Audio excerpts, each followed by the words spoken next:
We are live. All right. Does anyone have a spiritual thought they'd like to share before we jump into it?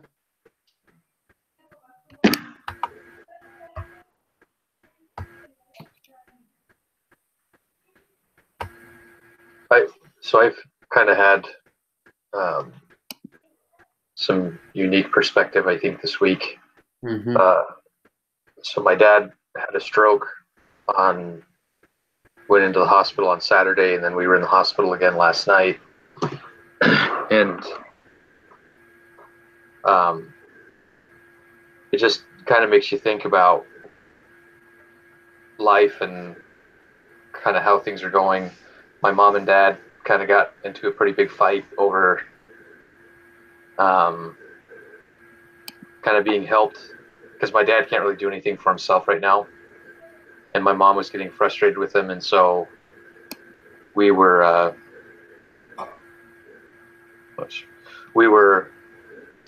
talking about how to give my dad care and how to convince my mom to do what she needed to do to help him, being there 24/7. And ultimately, what I talked to one of my friends, and they said, the best thing that you can do is to just love everybody and have compassion.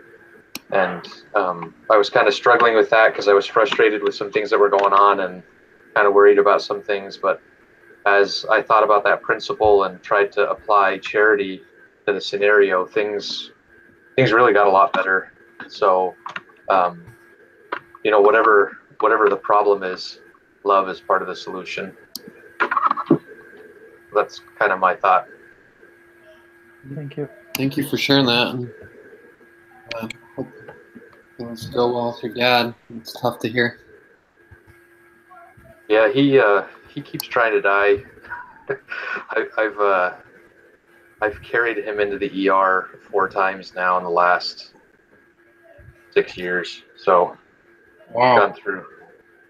gone through quite a bit. So this is the fourth time I've said goodbye to him in the last couple of years. So, but it was, we thought for sure we were going to lose him this time, and he's kind of pulled through. He's still in the hospital, but he'll likely be out tomorrow. Wow. Well, I can't relate to it. It's tough to do that. That's a lot to take over and over again. I'm sorry to hear that, Johnny.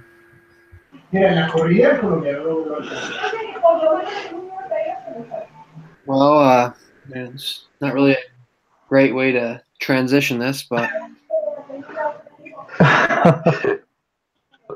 yeah, let's just jump into it. Yeah, we will jump into it right now. All right.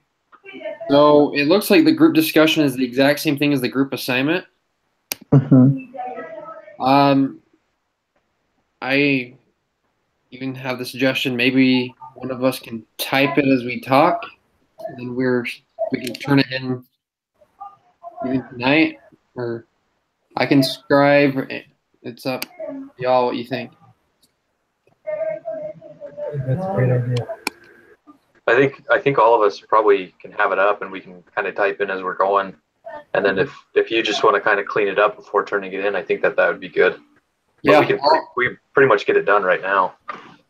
I'll make sure I clean it up and turn it in. Then I'll add some stuff too as you guys do that. Are we all just gonna work in that Google Docs right now then? Yeah, literally the discussion is the same thing as the assignment. So okay. I mean, if we get enough stuff, I can throw some stuff in and I'll clean it up. I could have it turned in tonight even. Yep. That'll work.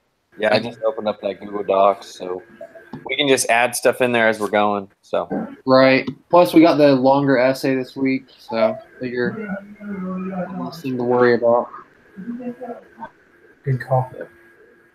So this week, hopefully, everyone read Right Now Technologies. Basically, the first question is, what value would you place on Right Now Technology? And I guess basically a summary of Right Now Technologies is basically they're a software company. kind of seems like they went through a roller coaster, ups and downs. It was originally bootstrapped by the owner. I can't say his last name. It's like Gianna Fort or something. I just call him Greg. Yeah, I'd go with Greg G. Greg G. I think major highlights is they attempted an IPO. It didn't work out, but it actually turned out to be better off. Another highlight is I think the biggest thing that stuck out to me about them was they weren't afraid to pivot and adapt to things. Like they were willing to, change the development of their software several times. They went out of their way to how they were originally doing is that the word, teleselling? Yeah, telesales. Yeah. And then they transitioned more to the field sales and more that way. So I guess how we value it, I guess, is the question. There's different ways to. I wasn't exactly what way we were supposed to do. One way I did it was, I did the fair market value. I had that to be like 161 million. I just took the market value revenue from 2003 and then averaged them. Mm-hmm. And then I got like 4.3 for that. Then I took that and times the revenue and got like 161 million. Yeah. Yeah, I did something just like that. And then the other thing I was thinking about, how would you value the company if they did go to the stock market, They did do the IPO. And it's I don't know how to really I couldn't remember how to plug in the numbers, what their their starting stock prices would be, but that's another way that we could value the company as well. There was kind of a problem with trying to do it that way because I looked at that. But usually it's a multiplier based on net income, but they didn't have net income. If I remember, I was just looking at it. They were in the negatives, weren't they? Yeah, so, a bit too. Shows that. Yeah. So to try to do a net income multiplier, it wouldn't do very well for them. Yeah, it doesn't really work. Yeah. That's why I was kind of like, I can't remember. I think there's another formula you can use. Well, if I remember right, the private company that was looking at buying them said that they would do, 2.5 or 3 times their sales, which you could get a number off of that because their 2003 sales number was almost 30 grand. So if you did 3 times that, that's 90 million. So if we did a range between 90 million and the 168 million or whatever it was that you had, I think that would give us a good range. Yeah, I agree with that.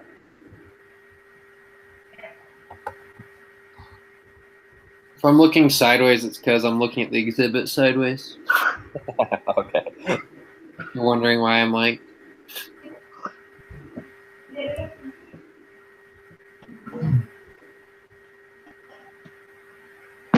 Do you see the market?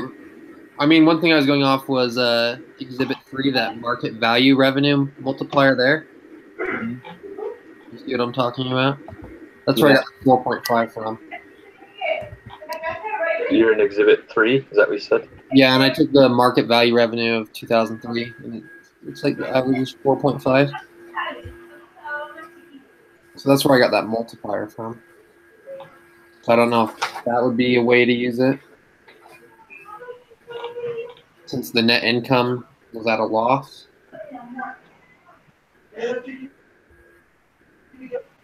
What number did you take? You see exhibit 3 and then the market value over revenue for 2003. I used 4.5 as my multiplier. Okay. but maybe that's not. But of the revenue of their loss, you multiplied that by the $4 million in losses that they had.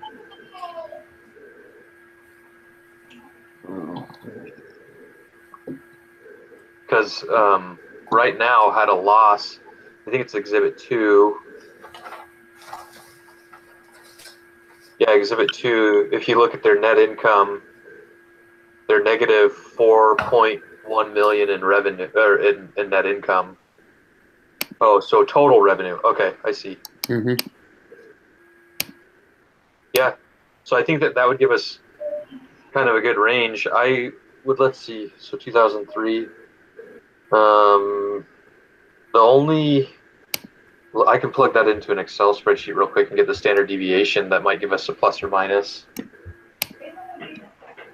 Okay, yeah. I did the 35,879, just times it by the 4.5 multiplier. That's how I got the 161 million. I did this last week, so we're like 11 hours a day. I don't have time to do it until the week before.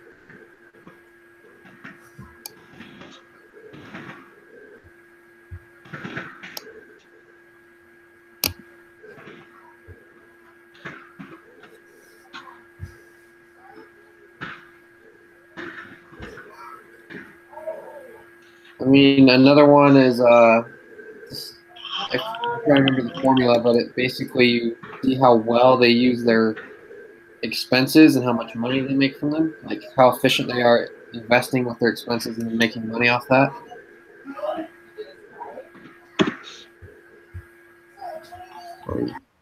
I don't know. Asset turnover is possibly another way we could. So the standard deviation of those market value to revenue multipliers is 1.6. So if we said the range, so if we did 1.6 or 4.5 plus or minus 1.6, and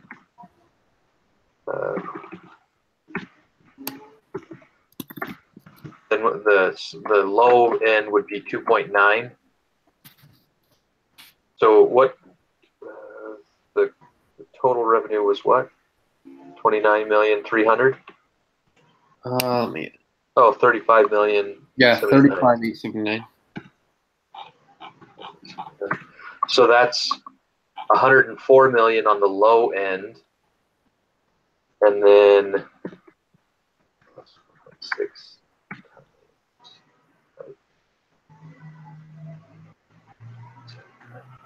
Or 218 million on the high end.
Well, while everyone's typing it out, we're kind of already going over this. It says, please provide a range of values rather than a single number. How did you come to this conclusion? Then we need to talk about if Greg's investors seek a 30 to 50% eternal rate of return, what exit value will they expect? And then provide your analysis of which option Greg should consider. Based on your analysis, what should Greg do? Consider Greg's goals as well as the goals of everyone else who's involved in this venture. Basically, there was 3 decisions he could make.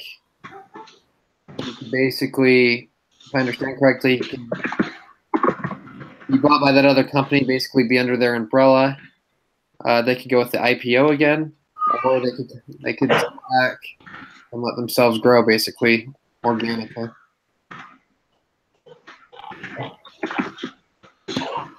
Does anyone have a strong thought of what Greg should do? So for the first option, maybe I got this wrong, but I thought it was he would basically cash out and then he'd work for that bigger company. Is that what they were saying? He would get bought out, but he would still work for them. Is that what he was saying, or was he just saying he would just work for them? And I mean, I know there was other investors involved, but I mean, wasn't he majority owner of the company still? 60%. Yeah, 60%. So I kind of took it as, the way these technology companies are like, they're making tons of money for a few years and then all of a sudden something else comes better and they didn't keep up with the innovation, and they fall behind. And, I took it as maybe he should just cash out now, collect a big chunk of change, and then he could work for the company for a little while or whatever. And then if he wanted to quit and go do something else, he could. But I thought that was his best bet because that company that wanted to buy him out, they had I can't remember, it was a huge chunk of the market, and they really knew what they were doing in that market. So I feel like it would have helped them a ton just to do that, and he would have collected a nice chunk of change.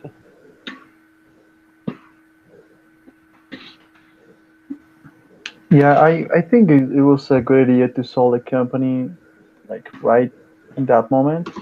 I was thinking about what was what he wanted to do since the beginning. If you read the case, you find out that he didn't really wanted to make money. He wanted to make meaning, you know. He wanted to create job positions, make a company to grow, and offer a good product to the customers. And I think he was doing that. I mean, he was having so much success. And actually, it was a good idea to sell the company because he would get a big quantity of money for him, for the board of directors and his employees. I think there were 400. Um, those employees would have the same job, and maybe their wages would increase.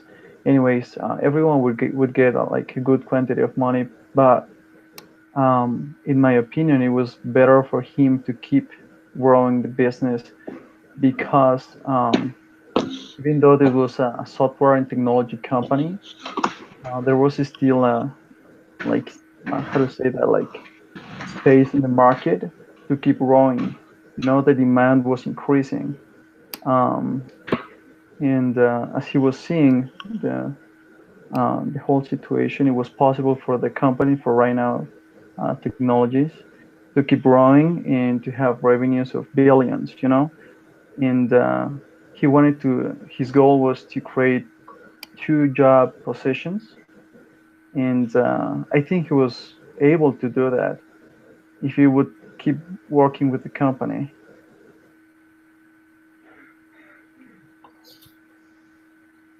So I guess really, for me, it was coming down to you can take the immediate money or you can take the risk of hoping to increase your valuation over time.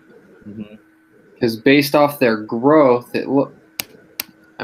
forecast is they can be presented in any way you would like, but based off their forecast, it seems like they long term would be able to make a lot more money than where they are now if they make the acquisition now. Yeah, I kind of agree though that this was less of a money making thing. He made $10 million off of his last business, right? Something. Yeah. So he's already set. It's true. So I mean, even if he gets a modest 3% return on that $10 million, that's 300 grand a year to live off of without even touching the principal. So I think his issue is that because I think he even said at one point the bank's not the problem, or the money's not the problem. He gets antsy, he gets where he wants to do something, So I kind of think that I don't know, in my opinion, if the IPO is the way to go, because I think he's going to have issues, and I think he kind of outlined them too with investors and some other things. But so I think he should either sell to the private investor and get the money, but still be running the company, because I think that's what they essentially said. You know, we don't want to compete with you. We'd rather fold you into our company, but you can keep running it. Or they continue to go as they're going and grow the company into, you know, the billion-dollar company that Greg thinks he is. But I would say that IPO, in my opinion, with what Greg is wanting to do, isn't the way to go.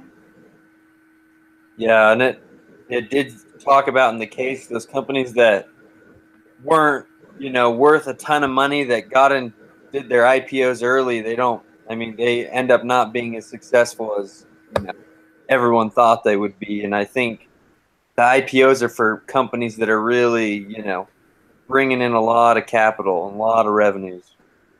And I just don't think, you know, I don't think they would have gotten there for a few more years and with a ton more in investors. You know, it just wasn't physically possible for them.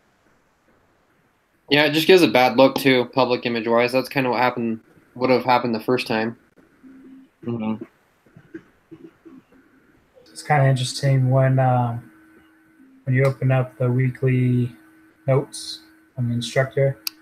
We said when you're looking at valuation, look at something beyond just the numbers. And I took that to heart. And when I was reading the case, I was looking to see what made Greg tick. And it seemed like his second go around, after he sold that first business, he really took it to heart. Like this was his baby. You know, he really bootstrapped. He was the one doing the calls all by himself and molding his product based on the feedback of all the calls he made. He really made something amazing. And I just can't picture him giving this up a second time after his first experience where he's like, you know what, I want to retire. I want to go to this podunk place where I can fish. He's like, no, that's not really what I want to do. And so now with something he grew from scratch, I just don't see it happening. And then I did a little bit more research, and you actually find out the answers of what he did. And believe it or not, in the year after 2020, 2014, he got an IPO. And I didn't think he was going to go that route either, but he went for it and he got it. No way. Yeah, I mean, the company's huge now, but you think with all those tries of trying to go for an IPO and telltale signs of saying don't do it, but also listening to like him and his lectures, he really hates venture capitalists. Like he realizes like once you give them, you know, something to chew on, they're going to take a whole bite out of your company. That's why he was adamant about keeping 60%, so he had most control. And I think that's also his mindset of like not giving up the company or selling to anyone else, because then he loses control of what he created. But it's just a really interesting case. But I always hate when they tell us to find the valuation, because it's really, there's so many different things you can look at, and you don't know what's the right answer. Yeah, actually, I think it's really interesting because actually that was the third option for me. I would keep growing the company, or I could sell it, but I never thought about going to the IPO. I didn't think it was necessary for right now to go public. You know, it was not like necessary for them. But if that's what they did and now they are successful, that's interesting.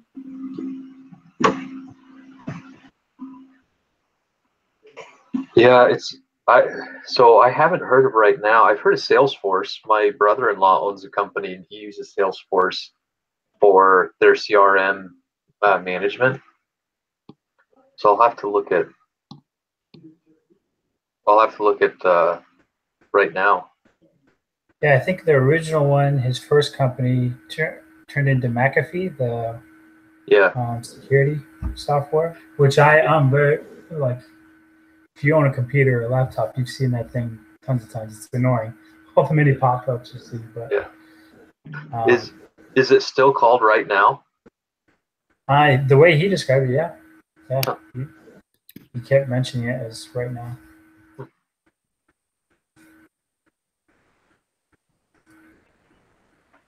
That was one of those Harvard Live business cases where they pull the entrepreneur in. He had a lot of good insight, and he goes into depth about the quiz he has you take. I don't know if you guys saw the quiz at the end of the case study. It's kind of to determine whether you should be working for the government or working for yourself, or anywhere in between, based on how you answer those questions. But yeah, I think there's a totally different mindset between how an entrepreneur grows his business compared to someone who's already been in a corporate company. Is like, don't listen to them. Like, they're already dealing with big bucks. They're dealing with, a large scale of customers. If you try to get advice from someone who's working for a corporate company, they always have that security blanket of someone above them to help them through the process, and they have the funds. But if you're doing it by yourself, like, you don't have that blanket. You just want to make sure you have food on the table. So there's a different mindset. So it's pretty good. If you look at Right Now's history, they kind of did a mix. So they went with the IPO in 2004. They raised $44 million for it. And then in 2012, Oracle acquired them for $1.5 billion. So that must have been after the lecture I saw. Yeah. So it's kind of, they went with the IPO, and then they went with an acquisition later on anyways, but for $1.5 billion.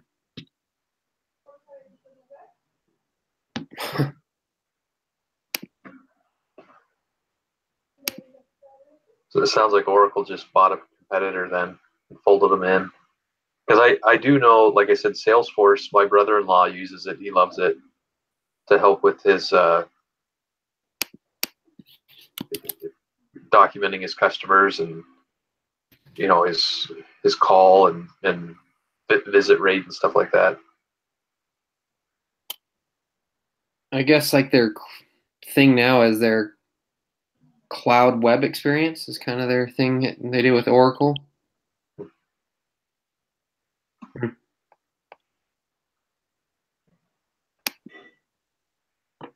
So can we put in our thing? Well, we're going to do an IPO and then hope Oracle buys us in a few years. Yeah. Just a hunch, right?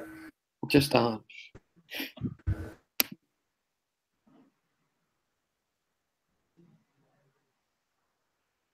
So it said the employees basically believed that they could grow and increase their valuation. So their belief is right, and they reached a point where they couldn't. They got an offer they couldn't refuse. So how do we want to put down our analysis for Greg's options without knowing the final? Yeah. Sorry about the spoiler alert. Would it sound clever if we're just like, it looks like they should grow, and then maybe they'll be more attractive to they'll be in a larger acquisition down the road? I think that's what he should, not knowing the outcome, if just basing on what I thought as I was reading his kind of desire and personality. He really wanted to get to 2,000 employees in that small town, and he was only at 400. I think, and I mean, I just looked at Facebook's revenue prior to IPO. It was like $3 billion, and they're at 35 million. So I would say, let this thing grow. Let him do what he wants. I mean, he's the engine behind it anyways. So I would say, just based on Greg's personality, what he's accomplished already, the fact that he has retained 60% of the company while still using venture capital, I think he's a pretty good driver and a good leader, and he can make this work to where he has major revenues and then still has the two options later, either do an IPO or sell, have an acquisition. It's a good point. He still has those other options. Yeah. Down the road. Yeah, I think the thing. Go ahead. I was gonna say the only thing that he might lose is he is kind of running out of cash. So if he continues to grow it organically, he might have to give up more of the company to venture capitalists in order to get the cash he needs to grow it. So there's a potential in this weight that he loses a little bit of the company.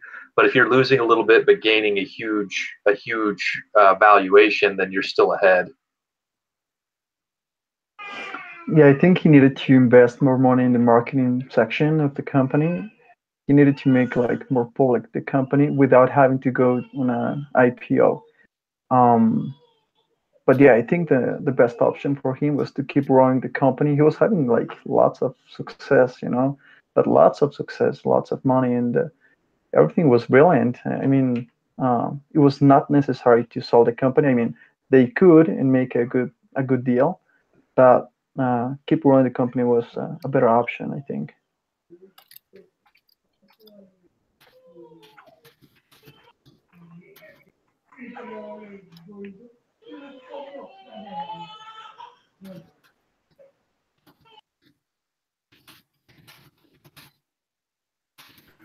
I guess going back to that one question, if Greg's investors seek 30 to 50% internal rate of return, what exit value will they expect?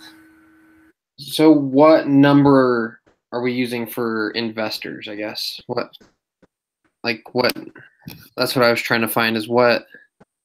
We had 2 rounds. 2 rounds? If I remember right, we had 2 rounds, and it told us what they had invested. So we'd have to figure out. So 50%, I mean, they're basically looking at a double return. Yeah, but they only own 40% of the company, so you got to more than double it in order for them to get 50%.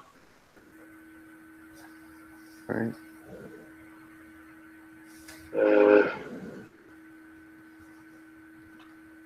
If you double it, it fits in a 30% rate of return there, right? Or close? Yeah, it should. Yep. So at minimum, they need to double the growth? Yeah. Where was that? There were 2 spots. That's what I'm trying to find. Which tracking?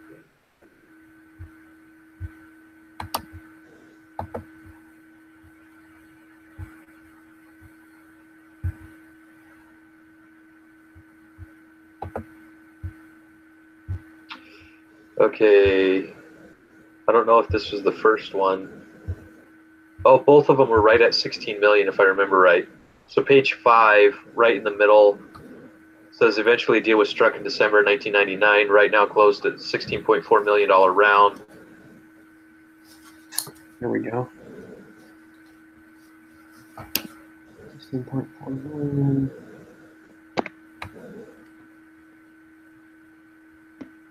So they would probably need in the ballpark almost close to 50 million. You could even say less, like 45 million. I need to brush up on that valuation because do we need to double the post-money valuation in order for them to get a 50%? Or do we need to double their investment in order to get a 50%?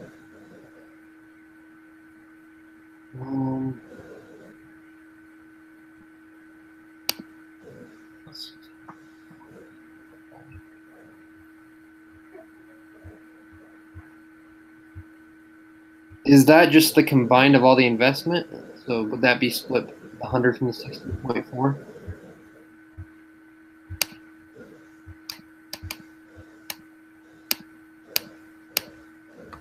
Does it matter that their post valuation was 100 mil?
So according to this, I don't know if it's what's in the book, but it says venture capitalists typically take the exit year EBITDA projected by the entrepreneur and assumes this to be the best case operating scenario. These headphones are causing problems. Just a second.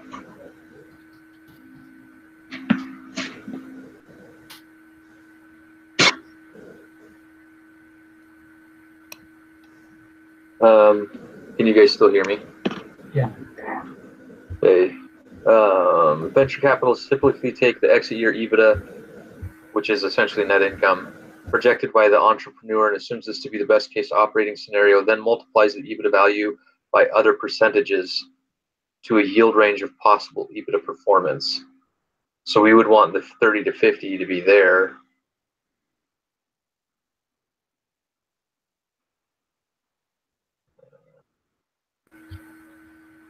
Where are you reading this from, John? It's just a website. I Googled how to calculate venture capitalist internal rate of return.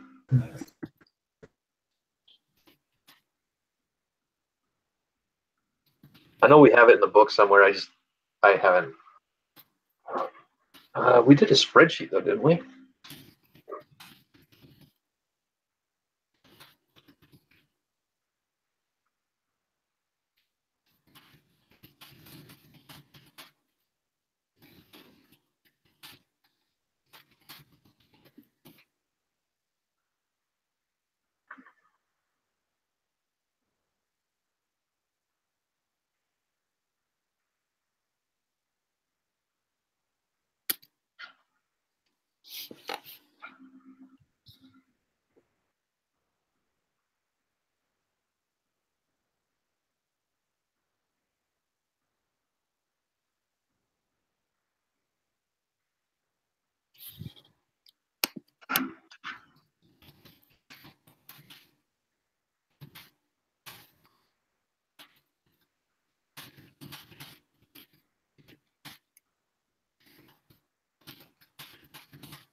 Oh yeah, it says here Salesforce.com is their competitor.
Who was that guy we read about that made sure that they had to have like experience as an entrepreneur, or they had to have built a company themselves?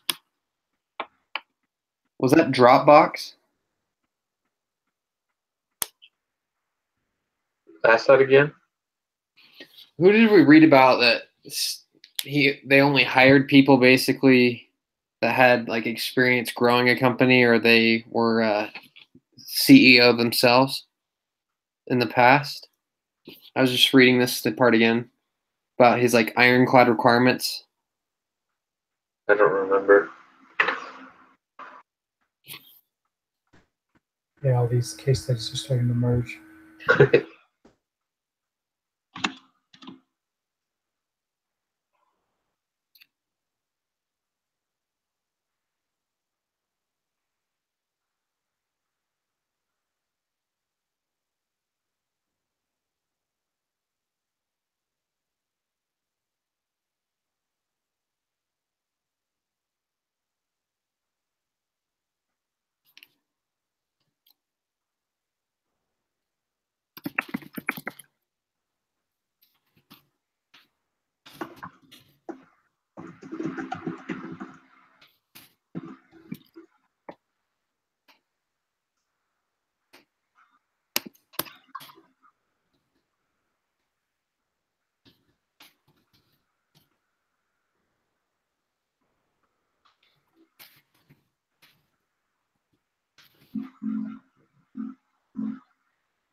Are we still looking at the internal rate of return one question?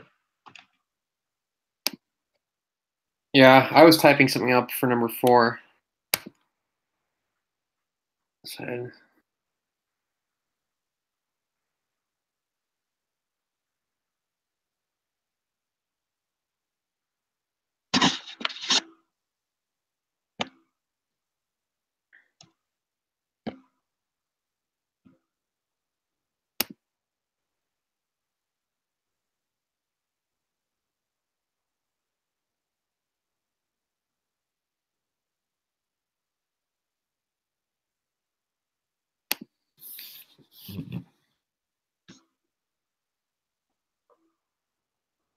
I mean, if we just go off that, it was like 16 million, and you just said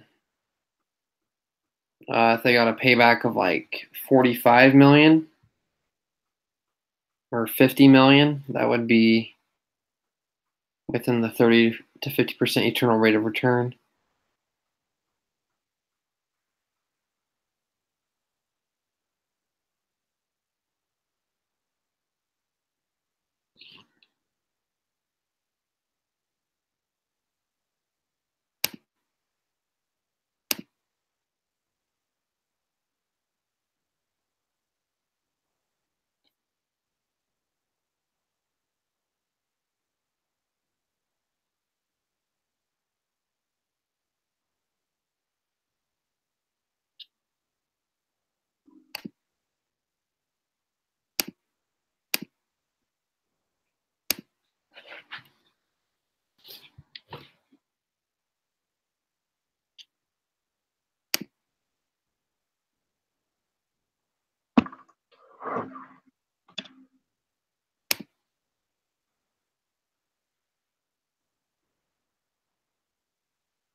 Is there for number 4? Is there anything else anyone thinks we should add about just in regards to Greg's goals and everyone else's in the venture?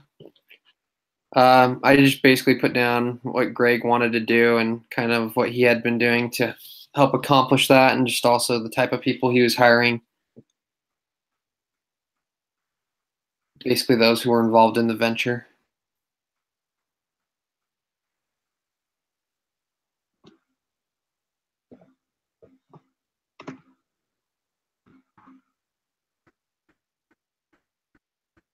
Looks good. Why'd you call it option 2B though? Did I put the wrong option?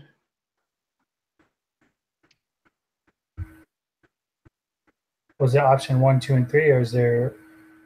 I forget. There's subparts. They just had. It was either option 1, option 2A, or option 2B. Oh, that's right. There wasn't a 3. That's right. I'm not sure why it's 2B, but I guess option 2 is basically like keep going. Here's the 2 options if we keep going on our own. It is asking us to do an analysis of each of the options Greg is considering. So we need option 1 as well. Oh. And then 2A.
Does anybody remember what page, or does anybody know what page? Oh, there it is. With the IPO, they did talk about just watching Salesforce go and seeing how basically they did.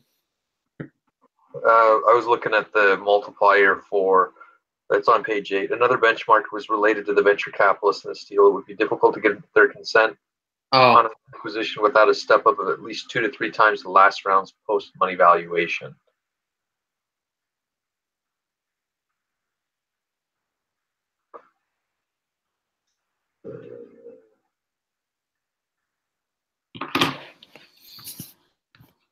Wow, actually, that sounds, now that I'm kind of looking at that, that sounds like it might be the better, because 2 to 3 times the last round's post-money valuation, so that's page 8.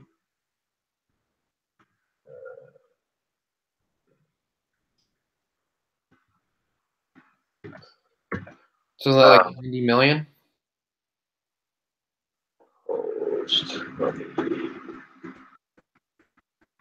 It was 100 million. Yeah, on page 5 it said 100 million. Post. So their second round though was 129 million. That's on page 6. So 129 million times 3. That's so the range would be 129.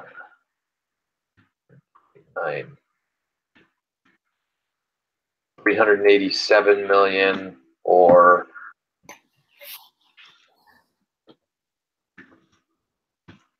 so 258 to 387 million. That actually gives him the best. That might be his best option, because he would get the money from the larger company. He wouldn't have to go back to venture capitalists that would deteriorate his ownership percentage. And he could get between 260 to 390 million.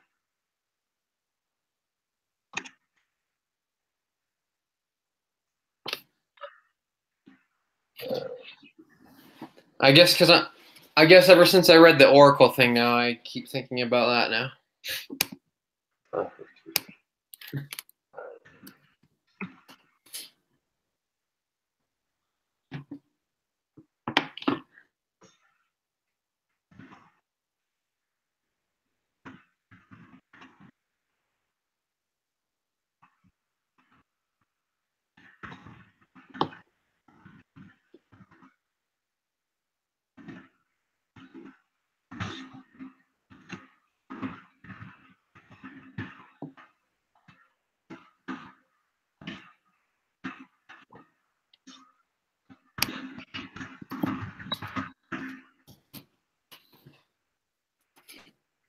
Yeah.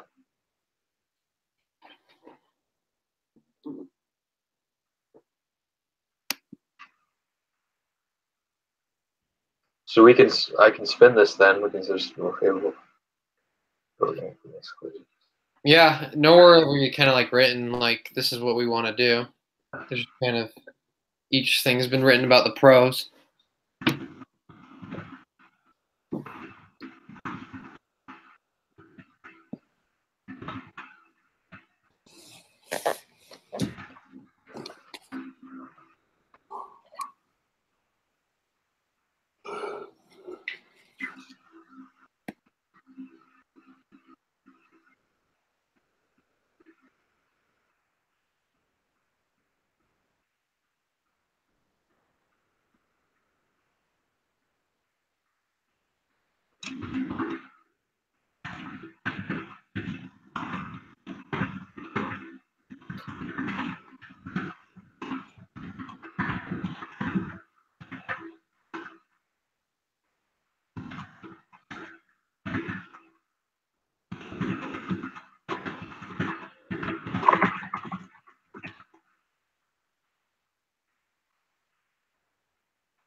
So we're still sticking with 2B, reject the acquisition and grow organically.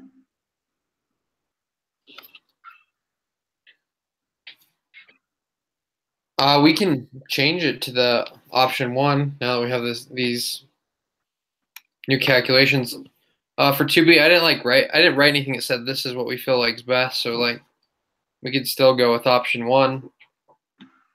I mean, seems like a hybrid is. I mean, it's kind of say that you have to do one or the other, but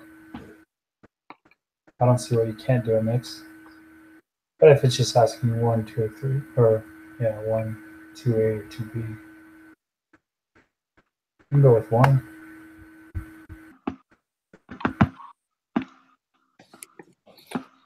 Yeah, I say we can just put in option 1 right there at the top.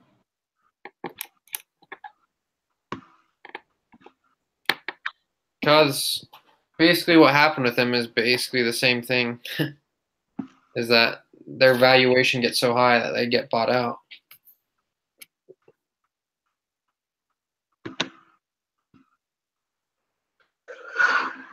So, are we considering that the best option then?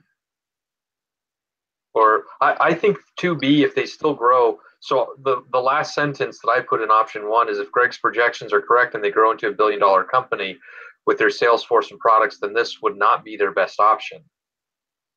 It's I could kind say of we also. What's that? high reward thing. Like option 1 is safe. You're getting immediate money. You'll still grow. You just won't maybe grow as much. Yeah. I did say that we consider this to be a more favorable option than an IPO, but we believe the company can grow organically over the next couple of years, increasing sales and income until they can demand a much higher acquisition.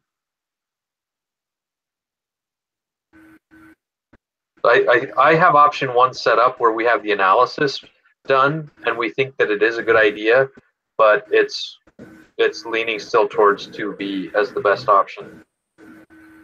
Now, Actually, yeah, I agree. I think that's still the best option because Yeah, I would go for 2B even as well.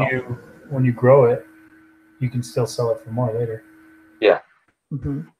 I mean, as far as a company, if they're always growing, isn't an acquisition pretty much always an option to some degree? Yeah, of course. There's always someone willing to buy. And I don't think Greg's looking for an exit.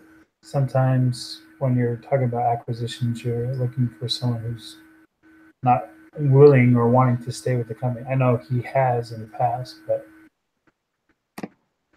another reason why he should stay and grow with the company.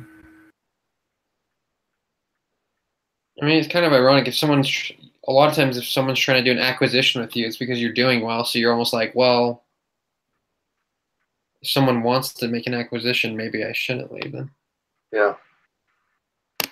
But I mean, a company I used to work for, they did an acquisition because the company was struggling, but the acquisition was made because the stronger company felt like they could reconfigure some things with the company they did the acquisition with and make it profitable again. But this isn't the case here. Right.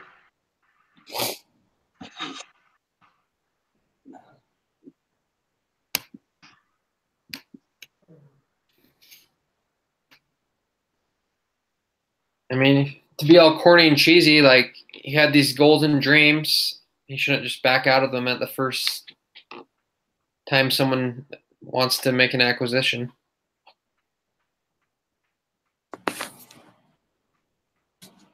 Well, I think his worry is more along the lines of he sees easy cash. So he's set. He knows he's set. 10 million that he got. I think he's worried about losing the money for other people. Because there is a risk. I mean, Salesforce could come in and wipe them out, or they could end up with. I mean, they could. There is risk, albeit I don't think it's a very high risk. I think that there is risk though. Mm-hmm.